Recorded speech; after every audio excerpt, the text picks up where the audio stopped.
Go. Hello, hello. This is the youngest from all of them, Ignacy Trzewiczek from Portal Games. And Corey Thompson from Dice Tower News, Dice Tower Now, and Above Board. And this is the Podfather of gaming, Stephen Bonacore, the oldest of the three. You are listening to Board Games Insider, episode 288, and we are recording this on August 23rd, 2023.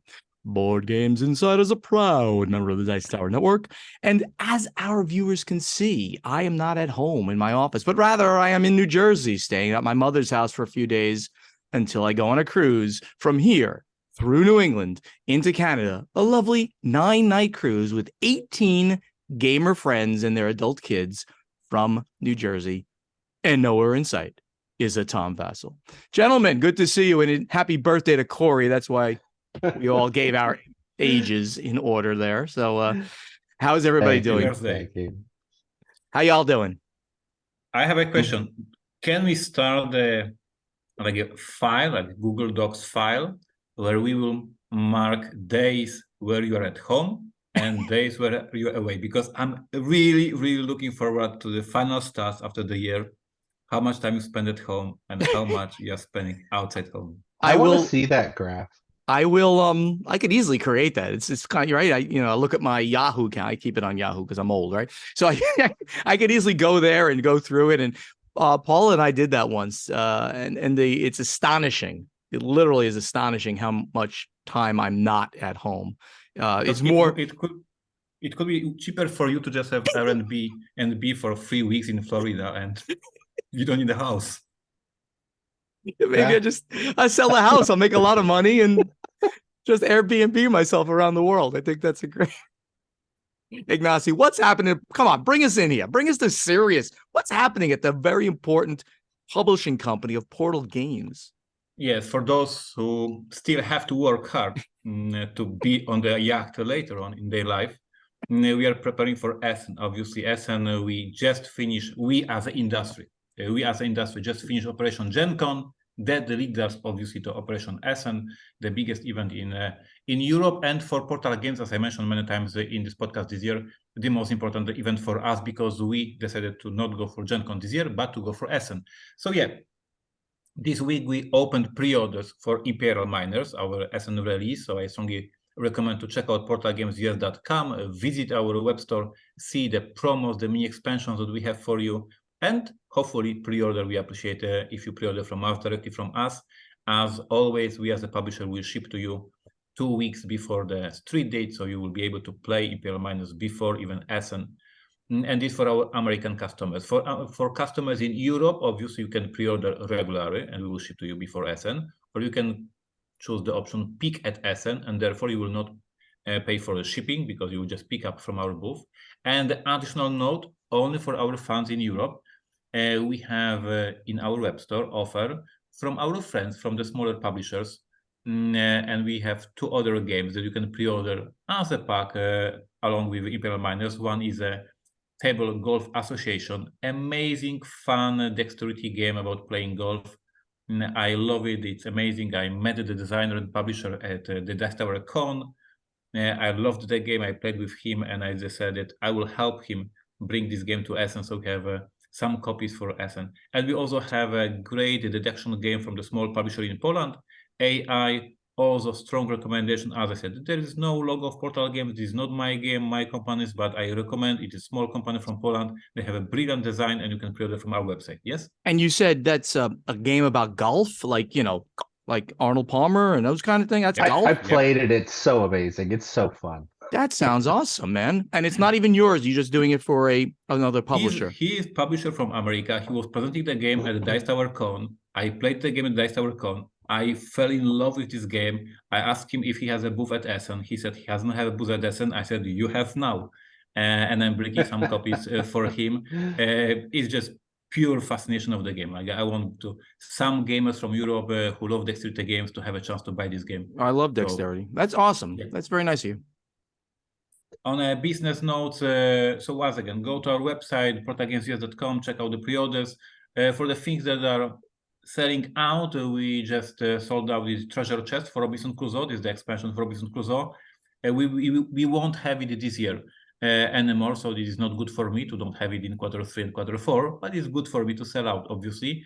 We will have a new print run next year, so if you have this expansion in your local game store, maybe you want to grab a copy before it completely sold out. And from the gossips and rumors what's happening at our offices, most important, the Dice Tower reviewed Imperial Miners, very positive review, very happy with the feedback. So one checklist before Essen done. We have a great review of the game before Essen. Watch it played video, how to play Imperial Miners, debuts in the internet just today, maybe it already dropped. So when you are listening to this podcast, you can go to Rodney Smith, watch it played, and see how Imperial Settlers plays. Once again, another check mark before the Essen done. We have floor plans for Essen. We know where is our booth. We are back to hall number 3, our favorite hall. So I'm very happy. I think that we will discuss this at some point in the podcast, because I don't know if you guys know it already. I don't know if it's already published. They are changing the halls in terms of the different categories. Like different publishers are now in different halls due to the type of a game they publish, which is very interesting. Luckily for us, Portal Games remained in the hall number 3, but for many of the publishers, they ended up in a new hall with this brand new idea, brand new concept for the Essen halls. Very interesting change for the halls. I did not hear this. So they divide into expert games, family games, role-playing games. They have all this now, the whole map, and particular publishers are moved to the halls that match the catalog with that theme of the whole hall. That's very cool. I still think it's probably not a great idea. I'm sure that there's going to be a lot of publishers unhappy with that decision. But sure, any change, people get crazy. But hall 3. But if you go to the hall 3, you have Czech Games Edition, you have Portal Games, you have Board and Dice, you have all these gamers games, and you just know that all these geeks who are alpha gamers and need to have everything, they will just storm hall 3. On the other hand, you have some family games that geeks are not so, killing for, and you have the regular German families going and playing with all these, these lines, etc. So where would Ravensburger be? Where would Hasbro be? Right, Hasbro has a big booth, right? I think they're still keeping a lot of the big players. I have a feeling the big players are not moving their side. But anyway, it's interesting to hear that they're mixing it up a little. It's very cool. Okay. Basically, go to portalgamesvs.com, have fun. We have a lot of content on the website. Every Wednesday, I do a vlog. Every Friday, I do a blog, and every Saturday, we have a new piece of information about our upcoming products. So 3 times a week, we visit portalgamesvs.com, and you're going to be fine. That's all what's happening. More is happening, but this is not podcast only about Portal Games. So I'm leaving floor to my friends. What's going on, Corey? All right. Well, I had a birthday like everybody talked about. So I'm old now. Not as old as Steven. Officially. Feel good, but I'm officially old. So the big things happening over here is Above Board is getting ready to travel to Bermuda, or my apologies, the Bahamas. And we are playing board games with sharks. So my partner, Travis Oates, I've been in the pool with him with scuba equipment, filming underwater. We're playing Too Many Bones underwater, have a whole setup ready. And they are traveling inside of this week to the Bahamas. Right after that, I am going to Iceland to film with Above Board, going to the Midgard Game Convention in Reykjavik. And I'm actually going to be doing a whirlwind tour of Europe. I'm going from Reykjavik to Vienna, Vienna to Munster, Munster to Berlin, Berlin to Copenhagen, and Copenhagen to this little town of Essen for some reason at the beginning of October. So I'm getting ready to travel maybe as much as Steven. But a lot of exciting things happening on that front. Does it mean that we are doing a meetup recording at Essen because there is all 3 of us at Essen? We absolutely need to organize a meetup, right? Now, definitely could potentially be our biggest meetup because all 3 of us will be there. And we should absolutely do a recording in the back of your booth, which we did. We usually do that on Sunday, right? Perfect. Yep. Oh, I would love to do Sounds that. good to me. And Um, I'm bringing these wonderful new travel microphones and recording setup. So there you go. hopefully we'll get some good equipment in there. There you go.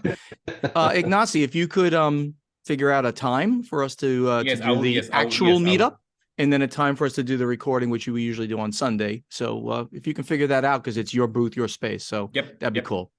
Awesome. And now over at the Podfather of Gaming, one of the things I did this week was record some 30-second video clips so that a TikToks? certain media outlet who is just getting up there are going to use maybe one of those things. Corey, I hope you enjoyed what I sent you. They're awesome, man. They're good. awesome. Yeah, so Corey and Above Board asked me to do some video clips for them, which they may or may not splice into a video that's coming up in the near future. We won't talk about it, but I thought they were funny. Hopefully, I did too. hopefully Travis and you and all thought it was funny. So, yeah. This is my last shout out challenge for everybody out there regarding the World Series of Board Gaming. Go over to wsbgvegas.com, and just find out about it. And if you're on the West Coast, Corey, you should be showing up in Vegas at the end of September. You only have a little Europe? bit. Well, yes, I guess you would be in Europe.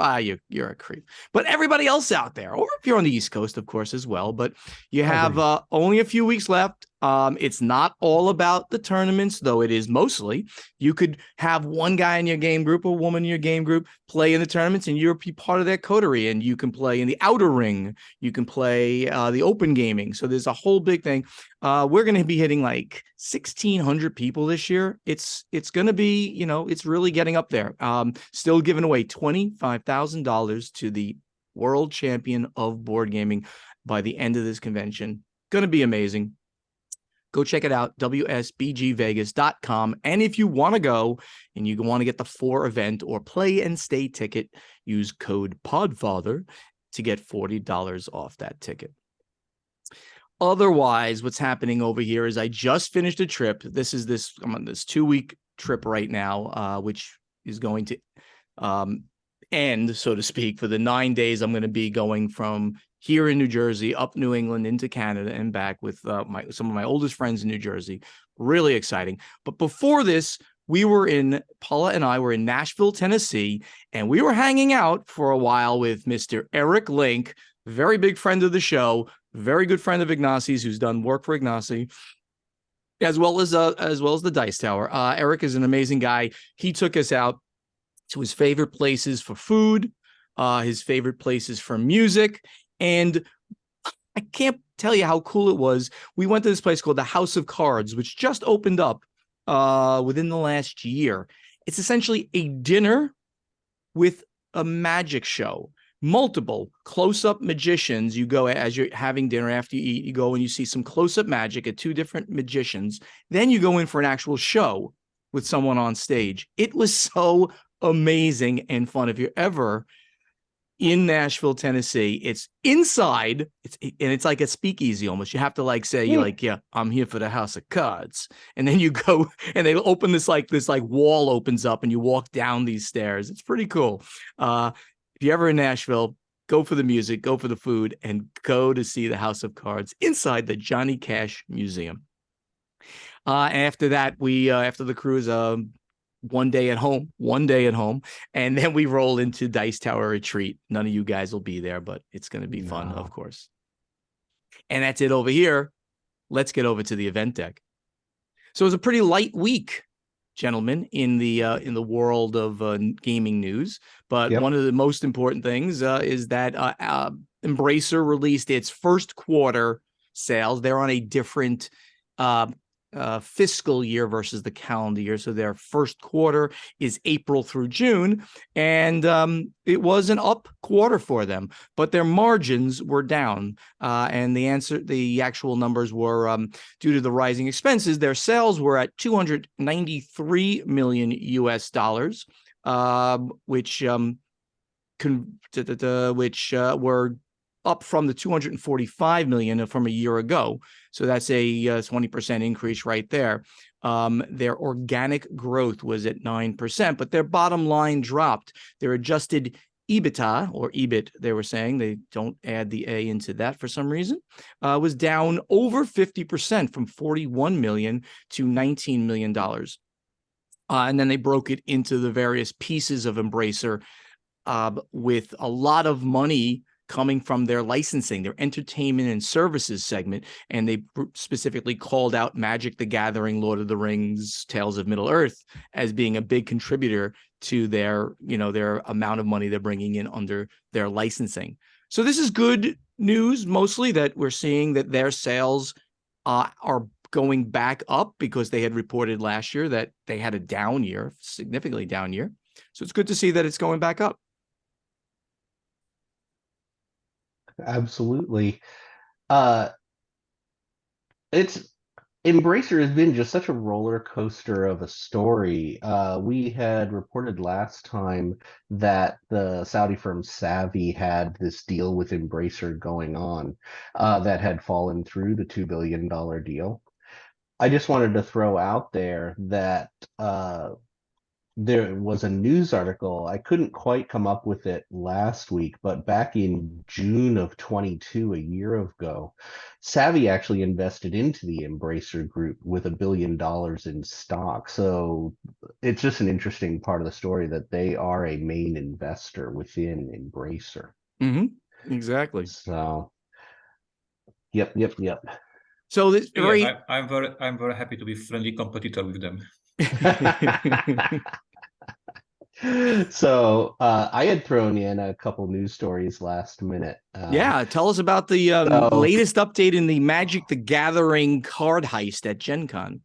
So as of August 17th, everybody remembers that during setup at Gen Con, two individuals had essentially walked away with a pallet of games, a pallet of Magic the Gathering cards. So it was a theft of $300,000, which counts as grand larceny. And they were looking for Thomas J. Dunbar, TJ Dunbar, and Andrew Pearson Guillaume. And as of August 17th, the police are no longer looking for them. They have them. There's no further details as to, are they arrested? Are they have consequences? It's basically just saying that there are lawyers talking now. So something is going on. We'll probably hear follow-ups later. What I thought was really interesting in this story is there's a huge movement now on Board Game Geek, where people are obviously talking about this company's theft, because the two suspects, Dunbar and Guillaume, are designers. They are designers of the game Castle Assault. So that game has been rising in the Board Game Geek Hottness as everybody's talking about this theft. But also people are inundating the game with BGG ratings of 1, trying to drive the popularity of the game down purely because of these two people. So I just thought that was an interesting social aspect of this. A lot of times when someone in the industry gets in trouble, there's a drive to try to hurt them by bringing the ratings of their game down.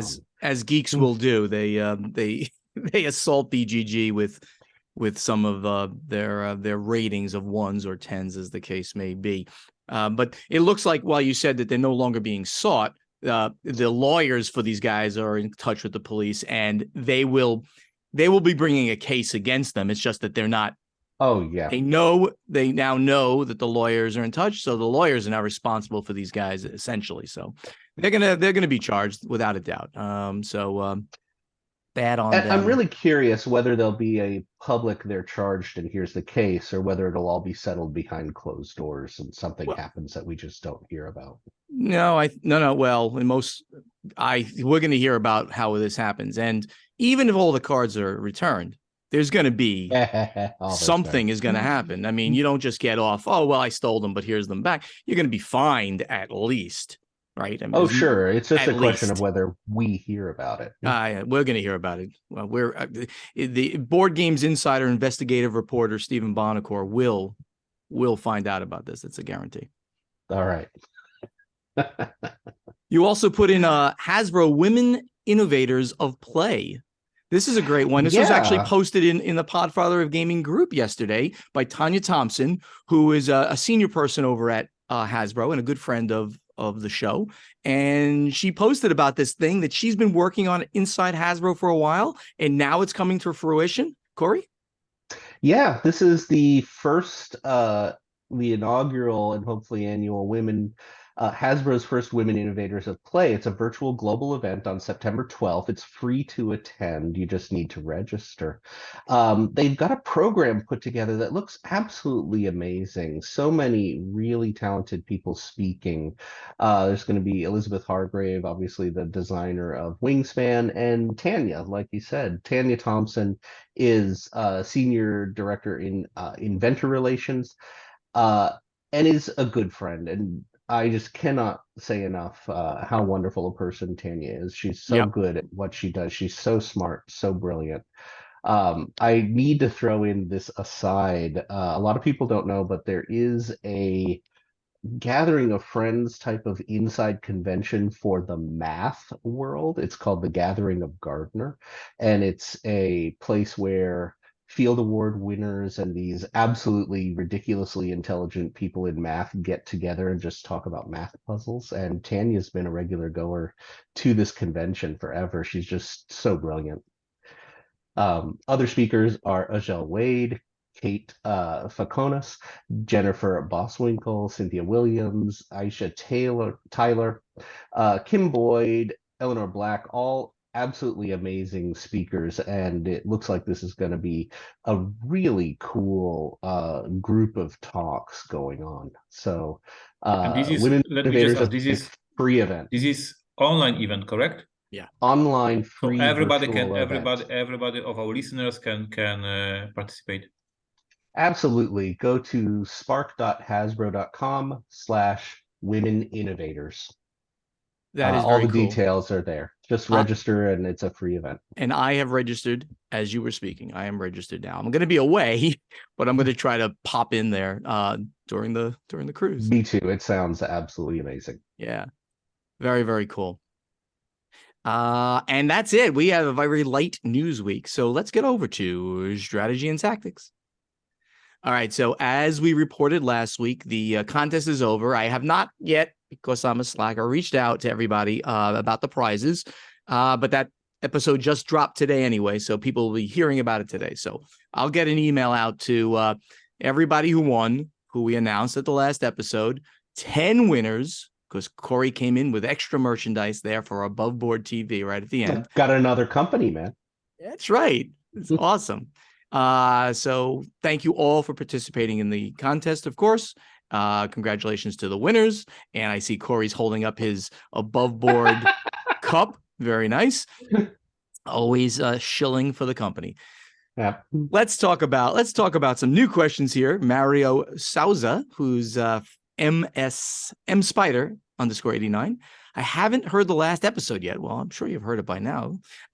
From the activity these last couple of days, I am assuming some contest started. As you can see, I don't read these questions ahead of time, but yes, he was seeing all the posts there. So yes, some games have some very weird first player rules. Example, player with most pointed ears goes first from Small World. Which ones are your favorite to play with? Silly ones or concrete serious ones? When developing a game, do you tend to go for a serious starting player rule or a silly one? This is a great question because I have an opinion. Gentlemen? I don't want to be this boring Slavic Ignacy, but obviously, I don't use these rules. In my gaming group, the person who read the rulebook is the first player because we assume that he knows the best the rules of the game. So we say, okay, you read the rulebook, you start the game. That's a good one. And yes, and for the games that we already know, I don't know if you guys have, but this very popular app on the phone that you just touch your finger on the app and it randomly shows who is the first player. That's my favorite. So I don't use this silly rules. Sorry for being boring, sad Ignacy. I mean, usually when I play with the family, my wife absolutely loves the silly rule. She insists on going through the book and figuring out exactly what the official rule is for who goes first. And I hate them.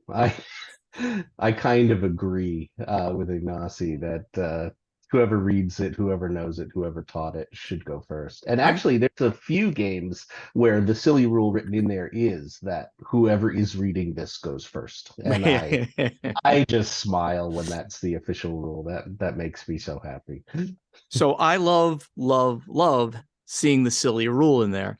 However, you can always put like the silly rule or randomly determine a first player. And then of course people can argue about which way to go with that. But and I agree, and I like, I agree that the person who's read the rule book, who's teaching the game, that's obviously a good one. Or people the person who's reading that at the moment can do it. But I like a silly thematic one. Like, I can't say the IP on the game I designed, but I'm going to try to get a silly thematic one into the game. They're not going to probably do it. I have one more opinion, and this may sound funny, but I'm serious right now, so please be with me. In many games, in many rulebooks, they say the youngest player starts. Because he's the youngest, let's start. This is the most stupid rule ever, because in most cases, the youngest one is a kid who has no freaking clue what's going on, and he needs his parents to start the game so he can or she can follow. So for all designers who wrote these sentences, the youngest player begins. You did it wrong. I'm not thrilled about the rules that never change. So if you're playing with the same group all the time and someone in that group insists on always using the silly rule, it's always going to be the same person going first if it's youngest. That is true. Jeremy Baker drives me crazy.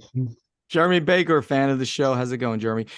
He's at Fancy Pants. What's the latest news on the OGL? I'm not asking to get Ignacy closer to his prediction goal.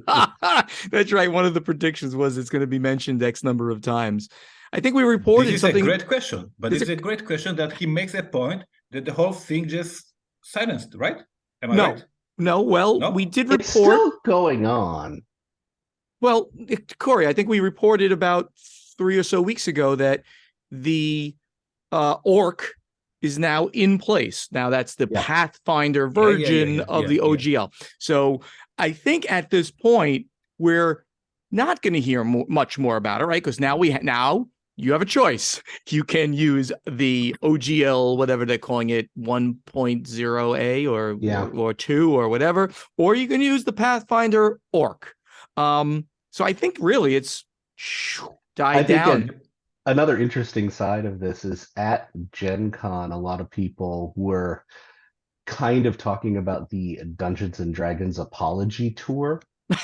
So Hasbro and Wizards of the Coast was showing the Dungeons and Dragons movie in Indianapolis for free on several nights, and we're giving away these wonderful D20 popcorn buckets, these big plastic openable D20s. And it was just kind of colloquially referred to as the Dungeons and Dragons apology tour. So I thought that was interesting. Another piece of swag I missed out on. Too bad. Oh, I got one. Oh, you get everything. All right. Rob McClune, he's at Phantom Existence. Hi, Rob. Good friend. Let's say you have been marooned on a desert island, possibly during a board game cruise. Oh, could happen at any moment. What 5 board game personalities would you like to be marooned with? Family and co-hosts not included. Well, I wasn't going to pick these 2. Trust me, they were not included. And vice versa. Vice versa, but okay. That's what I meant. What games do you hope wash onto the shore? It's actually a cute question. So, what board game personalities? We don't have to say 5, whatever board game personalities, and what games do you want there? Rodney Smith. So Rodney Smith. First place. He's so fun. I would put out there Phil Walker Harding. Very Just nice guy. such a nice guy and so fun to play games with, so fun to talk to. That's the first one that came into my mind. Elizabeth Hargrave. She's a Yeah. doll. She's amazing. She's intelligent. She's fun to be around. I would absolutely choose her as part of it. I'm trying to think of any other Yep. personalities. I mean, all of my friends in the podcasting world, you know, are just great people. I love hanging out with Christina and Rob Rouse and Yeah. David No, Wainwright. Rob, no, Rob, no, Rob is he's too loud. He's too He's loud. so Like, loud that he No. would like be like a horn getting another ship to Exactly. come That's and get us true. off. That's a good We thing. would get rescued. Okay. You say it that way. If you say it that way. Games to wash on shore. Survive, because we'll make sure that hopefully we'll learn from Survive. Robinson Crusoe. Absolutely need a copy of Robinson Crusoe on the island. You know, we'll figure out how to survive with these games, right? Too many That's true. bones. It is a lovely long game, and I can tell you all the pieces are waterproof. I can tell you that as That's important. fact. That's important. Good stuff. Fun stuff. Rob also asks us, tomorrow is a Kickstarter. Tomorrow a Kickstarter is starting for your favorite forgotten game. What things in the deluxe edition are you excited to see? Okay. Big crowdfunding event. Your favorite forgotten game is on there. What things in the deluxe edition are you excited to see?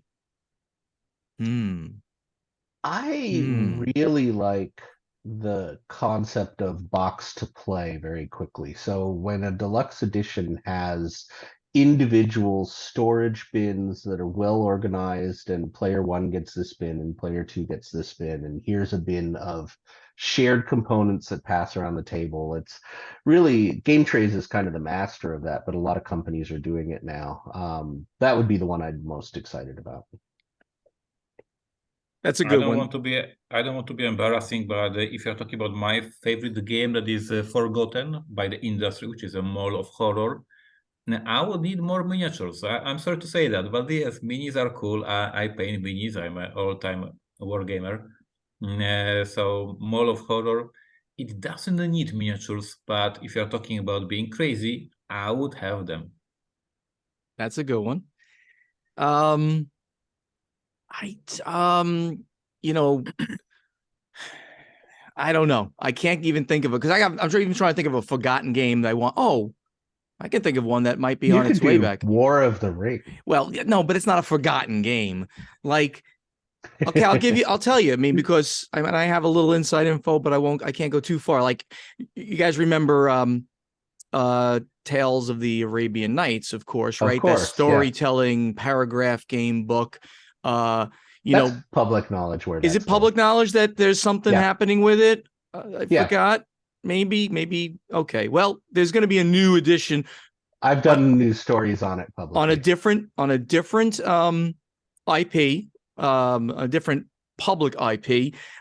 Did you actually say King Arthur IP? Okay, there you go. All right. So Tales of Camelot Nights will be coming out at some point under WizKids. Actually, I can even say that because that's if you know that, then that's public knowledge.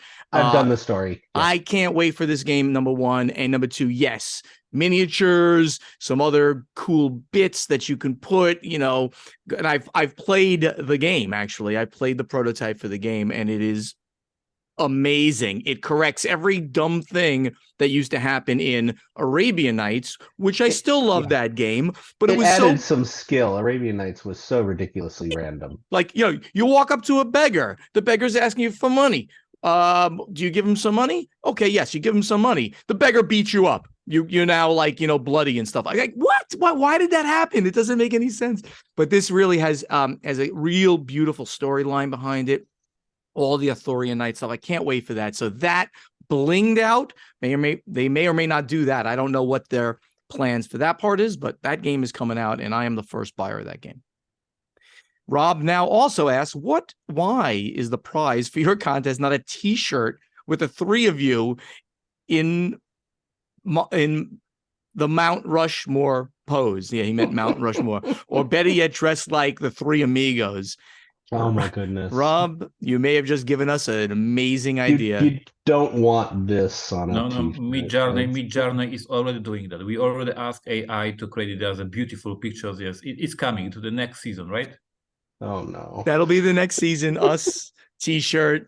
I like the three Amigos ideas. Sounds like a really fun idea. Mount Rushmore. Nobody wants these faces on a mountain, but maybe on a t-shirt. That might work. All right. Marko Dobranic from Croatia. He's Madu78. Question for Ignacy. Which game that you currently publish do you predict you will still publish in 10 to 20 years? Similarly for Steven from his former company. Do you think Terraforming Mars and other hits are going to be popular in a decade or two? Ignacy, first you go.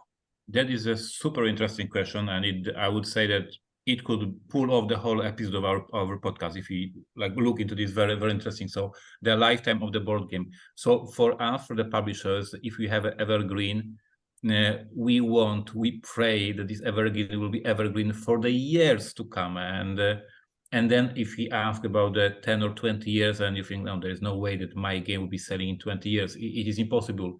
And then you look at some of the cases, and as we mentioned many times, Neuroshima Hex released for the first time in 2007. We are now 2023. Imperial Settlers 2014, so it was 10 years ago. Robinson Crusoe 2012, now it's 2023, so once again 11 years. So on one hand, we are all worried or concerned that at some point these games will not longer be exciting for the players, that some players will say, oh, it's no longer a fun game, the industry moves on, the industry finds a new interesting mechanism, but then some of the evergreens survive 10 years or 20 years. If I can bet on my games of Portal Games, I think that the longest legs, I think this is the phrase, has Robinson Crusoe. Like this game tells the story as well as it was telling 10 years ago, and I don't think why it would not tell the same great story 10 years from now on. So I hope, fingers crossed, that in 10 years people will still enjoy Robinson Crusoe, and they'll be still able to publish new scenarios and new ideas for the game. And maybe make it winnable, possibly somebody could win the game. Maybe I will find some ideas for that. I don't know. Just not in the DNA. Steven Bonacore won the game. Ignacy's quote after I told him that, what'd you say? You played it wrong. That's right. That's exactly what you said when I told him that I won the game. Paula and I played it twice. I believe it. We lost the first one. I figured out what to do on the second. We won it. And Ignacy says, you played it wrong. One of my favorite quotes of all time on this show. True story. For me, yes, I do think Terraforming Mars will be around in a decade or two. I think its system works very solidly. I think we're going to see, with or without any inside knowledge, I think we're going to see more games in that line. And who knows? It could be this. I don't know at all. But that's the question. There is Theseus's ship is Ares Project still terraforming Mars? Is that, if you're saying which game has the longest legs, which game will be longest? Is Empires of the North still Imperial Settlers? Is Ares Project, is the dice game still terraforming Mars? Is that part of this evergreen game? Yes, but I guess what I'm saying, it's Terraforming Mars of the original board game or a second edition, whatever the case may be, will continue to sell in a decade or two from now. And I agree. I think Ignacy is saying the same about his game, the main game, which is I don't have the stats on this at all. I believe that Terraforming Mars, the original, outsells Terraforming Mars Ares Expedition. The dice game obviously is not quite out yet, so we don't know that one. But yeah, the base game I think is going to be around for a while. My opinion. We'll see. And I hope to see more products. Maybe they're coming. Mario Sosa also asks, it's a game design question. Usually each player starts with a positive point value, 15, 25 or something, when a game allows you to spend those points to do stuff. And then the game allows you to spend points sometimes. When designing a game like that, do you already have in mind what is going to be the starting score for each player? Or do you just start at 0 and decide that factor after playtesting the game. So this is obviously an Ignacy question who's designed a game like this. I've never designed a game where you start with some positive points and you can spend some. Ignacy, have you done one of these? Well, no, but I think the answer is very simple. I said in many seminars, don't overthink the math. Like, I don't do math in most of my games. I always remind Pret-a-Porter, one of the most respected economy games on the market. It really has a super high rankings, won a ton of awards, is a high economy game. I did not do a single number in this game. Like, I designed the whole gameplay, the idea, the fun, the excitement of the game. And then I asked my friend, hey, do a numbers for this game. So I think the same goes for this question from Mario. Mario, you designed a great game. And then in the end, you will add a number, whatever it is, 100 points, starting points, or 50. It doesn't matter. Like, the fun, the gameplay, the excitement is important. You don't design numbers; they just come up at the end. Yeah, Jeff Engelstein said that to me. Excuse me, Corey. Jeff Engelstein said that, like, when we were thinking about doing something with our game, and he's like, that doesn't matter. Don't worry about the math. It doesn't matter. Do it, and then you test it, right? And sometimes it's easy. Sometimes it's, you just know that, well, this is a little bit better, so therefore you need a little bit more. But when you really don't know, you just assign the value of whatever it is, and you test it. And then over testing, you figure out where it ends. Corey? Specifically with this question, where you have points that are spendable, especially in a bunch of the crunchier Euro games, I think it's really important that on your turn, you can spend points as much as possible. So you need to have enough points to start with that when your turn rolls around, no matter what the other players have done, you can spend points. Then also the second turn, when it rolls around, you should be able to, and by the third time, you should have your own thing going on. So a lot of times in things like Terra Mystica, which has, you can spend points to get magic, basically, when people build next to you. The starting point on that is really so that 2 turns, no matter what you've done, you have the resources to spend points. So a lot of times it's 1 or 2 turns worth. Very, very interesting stuff. And that will now lead us into playtesting. All right, so last week, Ignacy, it's actually 2 weeks ago, Ignacy asked this question, and we put it out there now for everybody to answer. And it was Call of Duty, Apex Legends, Thorgal, etc. These are epic IPs that struggled to grab even 5,000 backers on crowdfunding. Why do you think this is so? So this is, I thought this was a very good question, and to see what people are thinking about these big IPs that are hitting crowdfunding, but why aren't they doing, like, as well as one would think? Anybody see anything that they really thought was interesting from people? I want, if I may, I want to give a shout out to Gavin, I don't know how you pronounce the name, sorry for that, Gavin.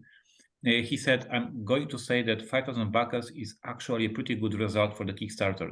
And this is a great sentence because, and we said with Steven back then many times, the perception of the gamer is that these Kickstarters bring millions of dollars, and we see the zombie side and the blood rage and the thousands and thousands, while the average Kickstarter is like 1,500, 2,000 backers. So actually getting 5,000 backers is a high level, right? Is above the average. But then, of course, if you buy the license for Apex, or if you buy the license for Call of Duty, you expect much more than just above the average. So on one hand, Gavin is right. 5,000 is a good result for the average board game. My thinking is it is not good if you have to pay for the license for Call of Duty. I really found that all of the responses really fascinating. There's some really good discussion going on. And I generally saw 2 big categories. There was the argument that the video game space and the board game space are not as related as we would like them to be, that there's not as much of a crossover between the 2 interests, which might be part of it. The other one is this backlash, which I found really interesting to read about. There's been a lot of video game and IP licensed board games that have done badly, that were bad games. And there's a couple companies specifically brought out over and over and over again. And it's this concept of they've tainted the waters, that people are too leery of a video game based IP. So I have a question because it's interesting. Yeah, Let me follow up on that because we are all geeks. We all were nerds for all our life. So each of us heard about Call of Duty. Each of us heard about the Apex Legends. But did we play it? I haven't played these games, even though, of course, I know what's Call of Duty. Steven? I've played I them have all. I have not played any of these IPs on And video Corey? games. I played them all, and Ah. honestly, the Call of Duty game I thought was a very, very good hidden movement game. I don't play Call of Duty, the video game. No, I'm asking about video game. I'm asking about Oh, video you're game. asking the video game. We as a nerds, we as a geeks know the word Call of Duty. We know this is a famous video game, but actually, did we play this video game? I have not. I am not. I am not. So maybe so we think that this is very strong IP because we heard the name, but actually we don't care because actually we haven't played this video game. And there's plenty of others like the Skyrim. I've played the video game Skyrim a ton, and I've played the Skyrim IP board game, and the chip theory version of that. I've played their board game Elder Ring, and I've played that video game, and Dark Souls. I've played that video game. So there are a bunch of video games I have played, and still the board game IPs. There's a lot of arguments out there as to why they're just not catching on. Yeah, I mean, your original point that the Venn diagram, right? The amount of people that are both board gamers and hardcore video gamers is actually much smaller than any of us believe or expect. Exactly. So and that was and it's kind of proven out in our little unscientific theory here. Joshua, our editor, is mentioning this. Rick Fuss, Eric Longenbach is mentioning this. Everybody's basically saying that yeah, we know these things, but we don't care as much about them. Interesting that there isn't the crossover, right? And I guess we see this a little bit in the hobby tabletop gaming. I think, tell me if I'm wrong, if you guys think I'm wrong, I think there's very few people who we know as hardcore hobby board gamers are also CCG players or TCG players. They have dabbled in the past and they're not there anymore. I think the biggest crossover for all of these hobby gaming things is with RPGs and board games, right? I think I'm a big RPG player from the longest time. I'm still going to be there, and I'm still going to be a board gamer. I think that the other ones, and if you include video games in the hobby, very, very extended, they're not part of the same. I think that a tremendous number of board game players play video games, but I think that the individual titles dilute the market. I think there's not a strong Call of Duty following in the board game market because there's so many very high-end video games that it dilutes down each of these little Venn diagrams. Very, very interesting commentary. Corey, you had a very interesting question here, and I like the when we pick these questions and they relate back to things that we've said in the episode, and you quickly put this in here. And what you got here, Corey? I was thinking about this with our news stories. A lot of times people will use the Board Game Geek rankings for a game to show their interest, either taste or distaste, for something unrelated to the game. If a designer is in controversy, people will rate their games a 1. If a game does something really wonderful for the community, people will go in and start rating their game a 10. There was this ongoing battle where this happens a lot, where the battle for the number 1 slot on BGG starts to get intense, and then people go in and give it ratings of 10 or ratings of 1. So my question is, should Board Game Geek rankings be based on morality or current events, or should they purely involve the game's merit and worth? And let's use the right words, ratings, like people's rating of a game. Ratings. Should the BGG rating that you give it be based on morality, current events, or just on the merit of the game?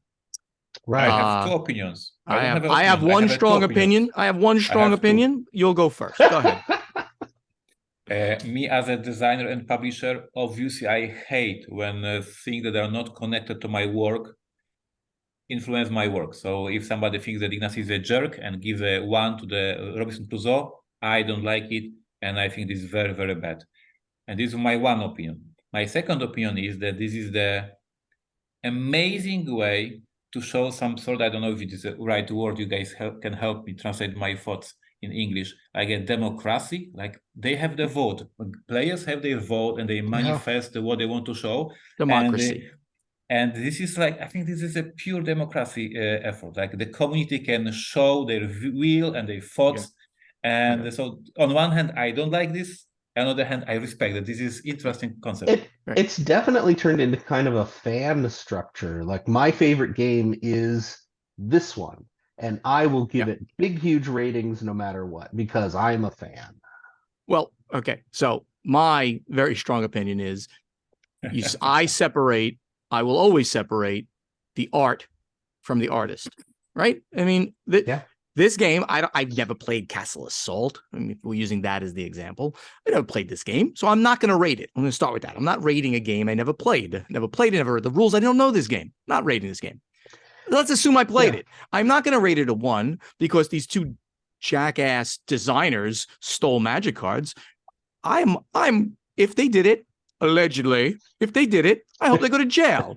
That's what I hope that happens. That's a completely different thing. And I'm going to extend my opinion into people who on BGG, like, oh, I must see Gloomhaven be number 1, or I don't want Gloomhaven to be number 1. So I'm going to give it a 1 because I want Brass Birmingham. That is silly. I think it's immature. We've talked about this. Yep. The art is what the art is. You might believe that Brass Birmingham, for instance, is the best game of all time, and you give it a 10, and that's beautiful. That's wonderful. But that doesn't mean you should give Gloomhaven, if you've never played it or you like it, but it's not your thing. So you would normally rate it a 5, but I'm going to give it a 1 so that it never gets to be. That is childish. That's like high school. Don't do that. So my strong opinion here is make it based on the art, whatever it is. Be honest with yourself. Be honest with the public. I agree with both of you. I think it should be based on the art, not on the controversy. There you go. And part of that, too, is I have a tremendous number of friends who are board game designers who actually spend a lot of time watching the ratings on Board Game Geek to try to decide, is there something I can learn from this? Is there a reason people don't like this? Do the comments bear it out? One of the funniest ones I heard is there was one user on Board Game Geek whose strategy for rating board games was the first time they played it, they gave it a 1. And every time they played it again, if they liked it more, they'd up the rating. Okay, I mean, and that drove so many of my designer friends insane. It just did not work with the model, and it threw numbers off so badly. Yeah, I think that doesn't work with the way it works on BGG.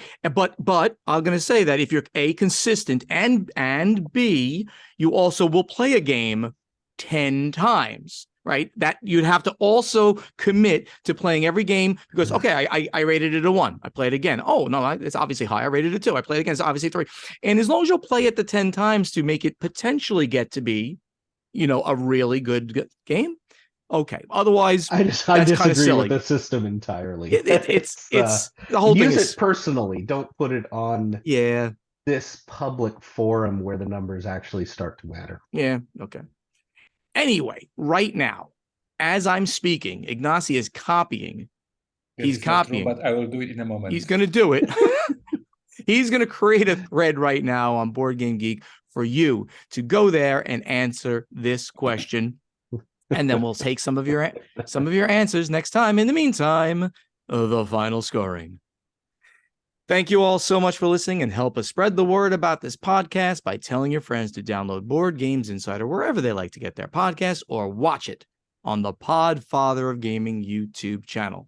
Be part of the podcast. Go over to our thread in the guild and post a question for strategy and tactics to us, even though there isn't a contest. Post a question anyway, and also go over there and answer our question to you for play testing. Our websites are Portal. I have a post a question and prove that you're posting because you're interested in our answer, not because you're interested in the prices. This is the honest question. Yeah. Thank you for interrupting me. I appreciate that. Check out the websites, portalgamesus.com, podfathergaming.com, and dicetowerdish.com. We're all over social media, so please interact with us on Facebook. Please like our pages, which are Board Games Insider, Portal Games US, and Podfather Gaming. And you can speak directly to Ignacy, Corey, and Steven on Twitter and Instagram. It's at Portal Games US, at Podfather Gaming, at Dice Tower Edition, at Dice Tower Now. The very active YouTube channels are Portal Games Movies, the Podfather of Gaming, and Above Board TV. On TikTok, Portal Games US. We'd love to see you in person. Hopefully, we'll see you at the meetup in Essen in the second week in October, whenever it is. Can't wait. That's going to be fun to be all together and do that. Board Games Insider, professionally edited by Joshua Bowman from Tabletop Submarine. If you want him to edit your podcast, reach out to him at tabletopsubmarine@gmail.com. And that great voice you hear during the intro, the outro, and in between segments is that of Ray Greenlee. He can be contacted to do voiceover work at raygreenleevoiceover.com. Gentlemen, do you have anything else you'd like to say before we close it out? You're so Please interesting. visit portalgamesus.com and pre-order Imperial Miners. All right, everybody. We'll see you next week. Take care. Bye-bye. Take care. See you, everyone.